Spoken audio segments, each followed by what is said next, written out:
Hello and welcome to our podcast, Degrees but Not Jobs, the African Youth Dilemma. We're so excited to have you with us today. I'm Teta princia. And I'm Elvis Abijuru. Thank you for tuning in. Today we're diving into one of Africa's most urgent challenges, youth unemployment. Let's start with a powerful fact. Africa has the youngest population in the world, yet the youth unemployment rate in many countries exceeds 60%. That means most of the people without jobs are young people like us. That's actually true. And what makes it even harder is that many of those young people have university degrees, but still can't find work. It's heartbreaking when someone studies for years only to end up sitting at home with no opportunity. Let's talk about why this is happening. First of all, there is a big disconnect between what we learn in school and what the market needs. We're trained for office jobs, but no job market has shifted. And now it's about digital skills, problem solving, and innovation. Absolutely.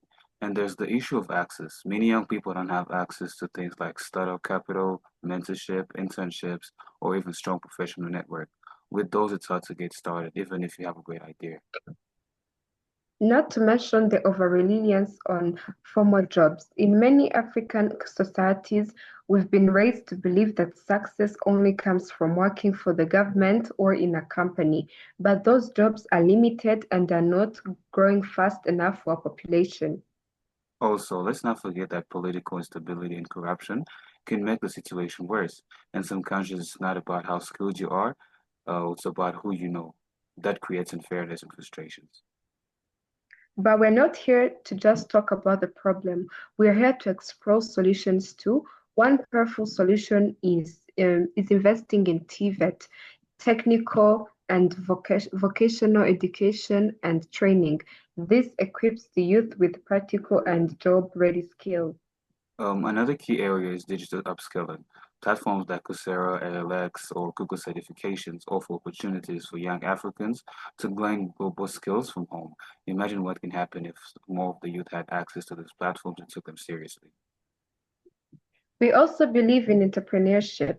When youth are empowered to create their own businesses, even small ones, they not only create income for themselves, but also jobs for others. For example, I recently heard about a group of young people in Kenya who started a recycling business. They began with a very little, but now employ over 20 youth in their area. These are stories we don't hear enough, but they're real and they're powerful. Now we know not everyone agrees on the best way forward. Some people believe the government should do more to provide jobs. Others think it's time for youth to stop waiting and start creating their own solutions. And honestly, both sides have a point. The government should invest in the youth, but at the same time, we as young people need to be proactive. We have creativity, energy, and access to technology. Let's use it. But we also need to show empathy. Not every young person has access to resources, internet, or even food. So while we encourage initiative, we must also push for equity and fairness in opportunities. To all the young Africans listening, we want to say this. Don't wait for the system to change. Build your skills. Start something, no matter how small. Collaborate. Learn from others.